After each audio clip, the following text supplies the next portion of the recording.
Hi dears, ഇതൊരു birthday വിശേഷമാണ്. ആദ്യം ഫ്ലോപ്പായി പിന്നീട് സക്സസ് ആയിട്ടുള്ള ഒരു ബർത്ത്ഡേ സർപ്രൈസിൻ്റെ കഥ. September 28 അബിയേട്ടൻ്റെ birthday. മാരേജിന് ശേഷമുള്ള എല്ലാ ബർത്ത്ഡേക്കും ഞാൻ എന്തെങ്കിലും ഒരു കുഞ്ഞ് സർപ്രൈസ് കൊടുക്കാറുണ്ടായിരുന്നു. പക്ഷേ ഇത്തവണ വിചാരിച്ചു പുറത്ത് പോയി ഫുഡ് അടിക്കാമെന്ന്. പിന്നെ പെട്ടെന്നാണ് തോന്നിയത് എന്തെങ്കിലും ഒരു കുഞ്ഞ് സർപ്രൈസ് ആയാലോ എന്ന്. കുറച്ച് റോസ് ഫ്ലവേഴ്സ് വാങ്ങി റാൻഡമായിട്ട് സ്ട്രേഞ്ചേഴ്സിനെ ഏൽപ്പിച്ച് അവരത് വിഷോട് കൂടി അബിയേട്ടന് കൊടുക്കുക. ഇതായിരുന്നു പ്ലാനിങ്. നടക്കാവുന്ന ഞാനും കാവ്യേച്ചിയും കൂടി ഫ്ലവേഴ്സൊക്കെ വാങ്ങി അബിയേട്ടനറിയാതെ കാറിൽ സെറ്റാക്കി വെച്ചിട്ടുണ്ടായിരുന്നു. ഫുഡ് കഴിക്കാൻ സ്ഥിരം സ്പോട്ടായ പാരഗണൊന്ന് മാറ്റിപ്പിടിച്ച് ഞങ്ങൾ കടവിലെ ബഫറ്റിനാണ് കയറിയത്.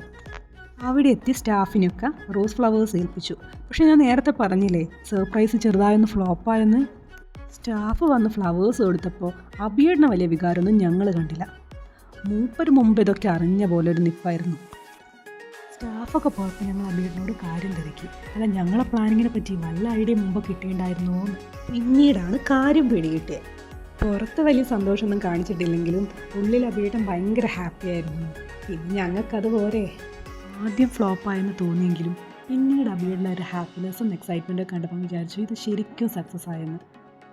ഈ വീഡിയോ കാണുമ്പോൾ പലർക്കും തോന്നും ഇതൊക്കെയാണോ ഇത്ര വലിയ കാര്യമെന്ന്. പക്ഷേ നമ്മുടെ അത്രയേറെ പ്രിയപ്പെട്ടവർക്ക് കൊടുക്കുന്ന ചെറിയ സർപ്രൈസ് പോലും നമുക്ക് വലുതല്ലേ, നമുക്ക് ഏറെ പ്രിയപ്പെട്ടതല്ലേ, അല്ലേ?